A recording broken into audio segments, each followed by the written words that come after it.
need a SWAT here for gunshot. It's easy for people to settle their scores or whatever issues they're having with a handgun because it's so easily accessible. And that accessibility has led to a violent culture in the city. Wayne Drummond has seen it all firsthand. Now as Cleveland's police chief, the 30-plus-year veteran has the task of trying to curb the violence. Age and gender aren't immune to these incidents, and he says that's the disturbing part to the different crimes he's seeing, whether it's a carjacking or an accidental shooting. That's gun violence. You know, it's not the traditional gun violence that people think of when, you know, there's someone's committing a robbery or a homicide and so forth. The accessibility of guns that's just extremely troubling and hard to get over. Back in January, Mayor Justin Bibb reiterated his efforts to eliminate guns in his city.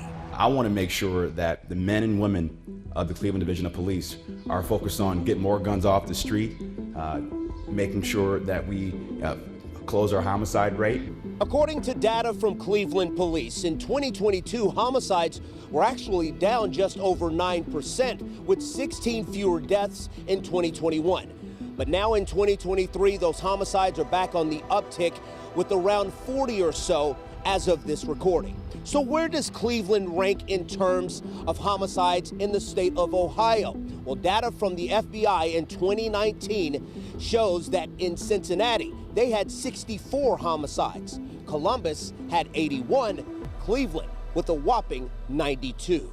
So in an effort to bring those numbers down, Chief Drummond says more help is on the way using old school methods and new school technology. What is your office doing to try and combat those hotspot areas? We use the shot spotter, technology, or gunshot technology, detection technology to help us identify areas where we haven't shots fired calls, because what we found based on our statistic is that I think sometimes people become kind of accustomed to it, so they don't call. Whereas with this technology, the gunshot goes off, the technology hears it. Chief Drummond also says his department is going back to beat cops to be more visible in communities and to deter would-be criminals. Each district, each shift, with the exception of night shift, they're required, to get out their cars and to go into neighborhoods and business areas and actually engage people. And it's a heartbreaking predicament when you have to engage with families to let them know that their loved one has died from a gun crime.